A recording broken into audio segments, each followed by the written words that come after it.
Hello বন্ধুরা, আশা করছি তোমরা খুব ভালোই আছো।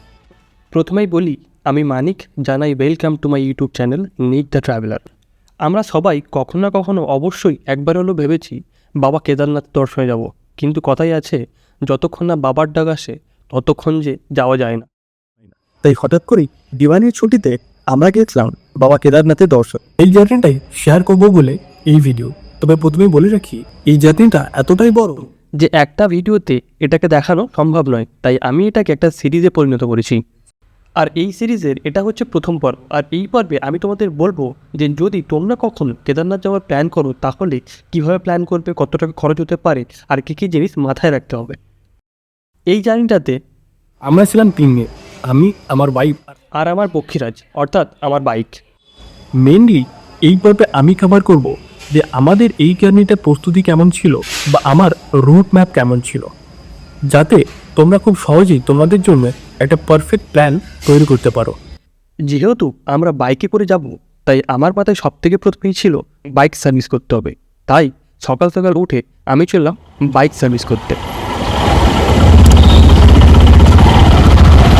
সার্ভিস সেন্টারে পৌঁছাতেই এই দাদাটা আমার বাইকটা চালিয়ে দেখছে যেতে কী প্রবলেম আছে, আর আমি এখন ওয়েটিং লঞ্চে বসে আছি। গাড়িটা চেক করার পরে ওরা ভিতরে নিয়ে গিয়ে সার্ভিস করছে। এই দেখো, বাইকে কিন্তু সার্ভিস শুরু হয়ে গেছে আর ওই দাদাটাই সার্ভিস করছে।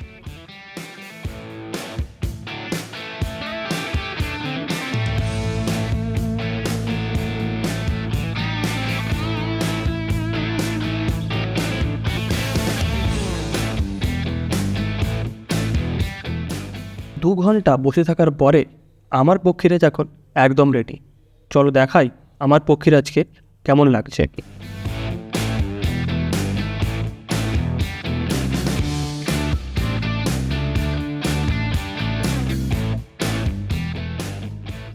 বাইক সার্ভিসের পরে আজকে আমি আর আমার বন্ধু সমিত চলেছি কারোলবাগ, কারণ বাইকে টুরিং সেট আপ মানে বাইক অ্যাক্সেসরিজ লাগাবো বলে।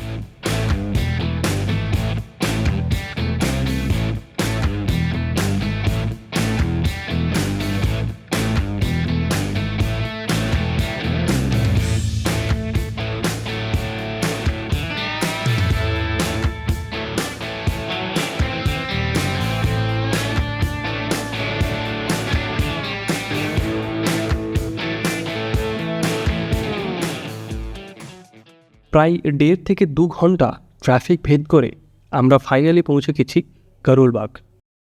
এখানে পৌঁছে বেশ কয়েকটা দোকান ঘুরে আমরা ফাইনালি ডিসাইড করলাম যে এই দোকানটা থেকেই আমাদের বাইকে অ্যাক্সেসরিজ লাগাবো। কী কী অ্যাক্সেসরিজ লাগাবো সেই সমস্ত কথাবার্তা ফাইনাল হওয়ার পরে ওরা ওদের কাজ শুরু করেছে।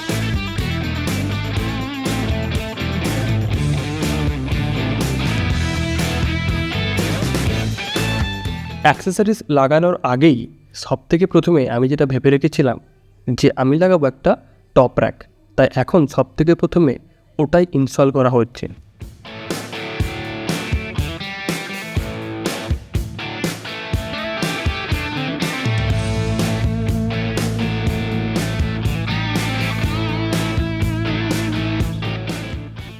টপ র্যাক লাগানোর পরে আমার সেকেন্ড প্রায়োরিটি ছিল স্যাডেল র্যাক, এখন ওটাই ইনস্টল করা হচ্ছে।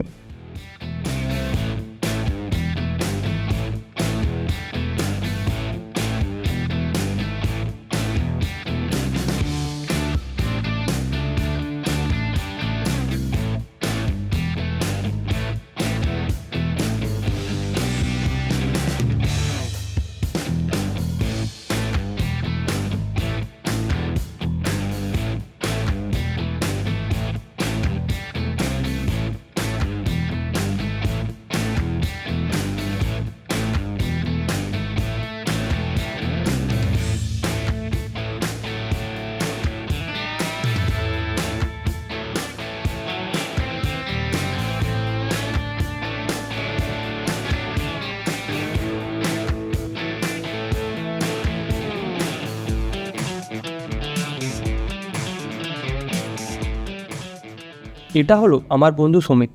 আজকে ও, আমি আর আমার এই পক্ষীরাজ তিনজনই এসেছিলাম। আর এখন লাগানো হচ্ছে ক্র্যাশ গার্ড। যদিও বাইক কেনার সময় একটা ক্র্যাশ গার্ড ছিল, কিন্তু সেটা খুবই সামান্য। তাই আমি অনেক দিন ধরেই ভাবছিলাম যে একটা ভালো ধরনের ক্র্যাশ গার্ড লাগাবো। সেই জন্যে পুরনো ক্র্যাশ গার্ডটা খুলে একটা নতুন ভালো মজবুত ক্র্যাশ গার্ড লাগাচ্ছি।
সব কিছু লাগানোর পরে বাকি ছিল ভাইজার, এখন সেটাও ফিট।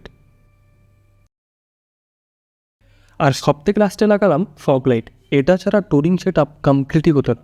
আর সুমিত এখন সেটাই চেক করে দেখছে যে সব ঠিকঠাক কাজ করছে কি। প্রায় 3 ঘন্টা ধরে ওয়েট করার পরে আমার পক্ষীরাজ কিন্তু একদম রেডি। আর তারপরেই আমরা বাড়ি ফেরার পথে।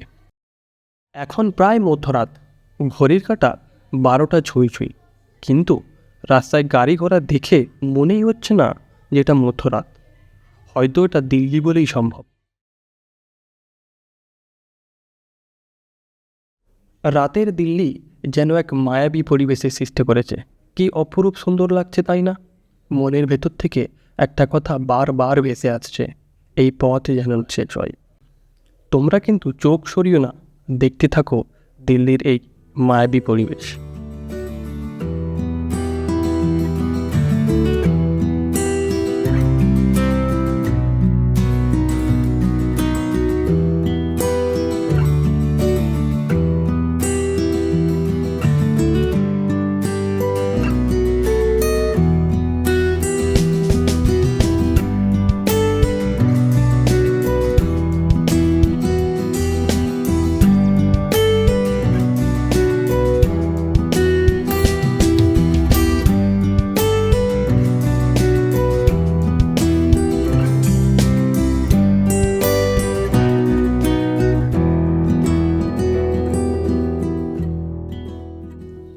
বাইকে অ্যাক্সেসরিজ লাগানোর পরে আজকে আমরা আবার বেরিয়েছি রাইডিং গিয়ার কেনার জন্য, কারণ ওটা ছাড়া ট্যুর তো শুরুই হবে না।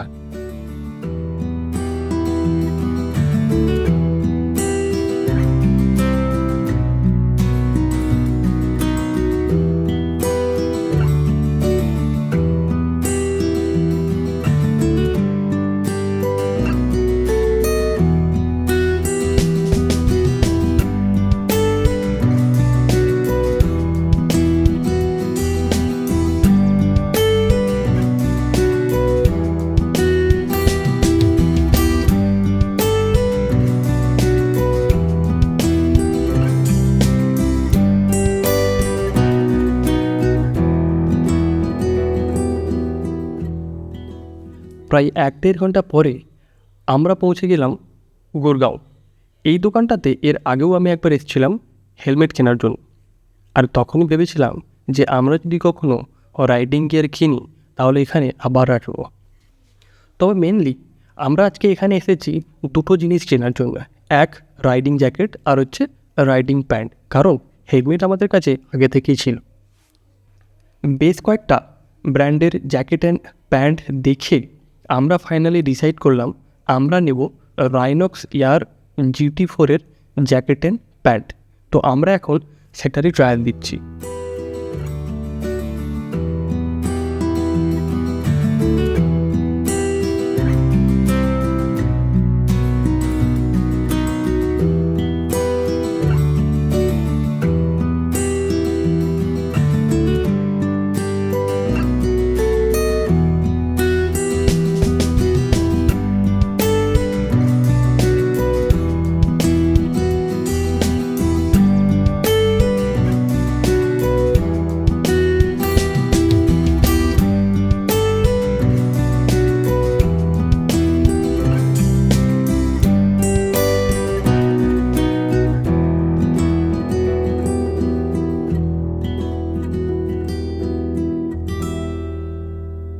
ট্রায়াল দিয়ে বুঝতে পারলাম অন্যান্য ব্র্যান্ডের থেকে এই প্যান্ট অ্যান্ড জ্যাকেটের ফিটিং অ্যান্ড কোয়ালিটি বেশ ভালো, তাই আমরা আর দেরি না করে এটাই নিয়ে বাড়ি ফিরে এলাম। চলো এবার তোমাদের বলি আমার প্ল্যানের মেইন গল্প। সব থেকে প্রথমে বলি, কেদারনাথ যাত্রার জন্য মোটামুটি 7 থেকে 8 দিন লাগবে, আর আমরা যেহেতু দিল্লিতে থাকি তাই আমাদের 5 থেকে 6 দিন। আমাদের প্ল্যানটা ছিল এইরকম যে আমরা প্রথম দিন পৌঁছাবো দিল্লি থেকে ঋষিকেশ, ওই দিন ওখানেই স্টে করব। দ্বিতীয় দিন সকাল সকাল বেরিয়ে আমরা পৌঁছাবো ঋষিকেশ থেকে সোনপ্রয়াগ। তৃতীয় দিন সকাল সকাল মানে ভোর ভোর উঠে আমরা শেয়ার ক্যাবে করে পৌঁছে যাবো গৌরীকুণ্ড, যেখান থেকে আমাদের পায়ে হেঁটে কেদারনাথ যাত্রা শুরু হবে। ওই দিন কেদারনাথে পৌঁছে আমরা ওখানেই নাইট স্টে করব। চতুর্থ দিন ভোর ভোর উঠে বাবা কেদারনাথের দর্শন করে পুজো দিয়ে আমরা আবার সেম রাস্তা হয়ে ফিরে আসবো সোনপ্রয়াগে। পঞ্চম দিন আমরা রওনা দেবো সোনপ্রয়াগ থেকে ঋষিকেশের উদ্দেশ্যে। ওই দিন ঋষিকেশেই স্টে করব। তারপর ডে 6 আমরা ফিরে আসবো ঋষিকেশ থেকে দিল্লি। এবার বলি, যারা কলকাতা বা অন্যান্য স্টেট থেকে কেদারনাথ আসার কথা ভাবছো তারা কীভাবে আসবে। তো মেনলি কেদারনাথ যাওয়ার জন্য দুটো অপশান অ্যাভেলেবেল আছে, একটা হচ্ছে ট্রেন আর দ্বিতীয়টা হচ্ছে ফ্লাইট। যারা ট্রেনে করে আসতে চাও তারা নিজেদের শহর থেকে ট্রেনে করে পৌঁছে যাও হরিদ্বার, তারপরে এখান থেকে বাসে করে পৌঁছে যাও সোনপ্রয়াগ। যারা ফ্লাইটে করে আসতে চাও তারা নিজেদের শহরের কাছাকাছি এয়ারপোর্ট থেকে পৌঁছে যাও দিল্লি, তারপর দিল্লি থেকে বাসে করে হরিদ্বার বা ঋষিকেশ, আর ওইখান থেকে আবার বাসে করে সোনপ্রয়াগ। এই দুটোই হচ্ছে সব থেকে বেস্ট অপশান। এখানে একটা কথা বলে রাখি, সোনপ্রয়াগ থেকে কিন্তু সবার জার্নি প্রায় একই। তাহলে বন্ধুরা, আমাদের কেদারনাথ যাত্রার প্রথম পর্ব এখানেই শেষ। তবে এ তো কেবলই শুরু, রোমাঞ্চকর কেদারনাথ যাত্রা এখনও বাকি। পরের এপিসোডে আমরা শুরু করব আমাদের জার্নির প্রথম দিন দিল্লি থেকে ঋষিকেশ। তাই যারা আমাদের সাথে এই জার্নিটা পুরোটা উপভোগ করতে চাও, চটপট আমাদের চ্যানেলটি সাবস্ক্রাইব করে নাও। যদি এই ভিডিওটি ভালো লেগে থাকে তাহলে লাইক করো, বন্ধুদের সাথে শেয়ার করো, আর কমেন্ট করে অবশ্যই জানাও এই এপিসোডটি তোমাদের কেমন লাগলো। আর হ্যাঁ, ফলো করো আমাদের Instagram handle Nick the traveller for exclusive behind the scenes কন্টেন্টের জন্য।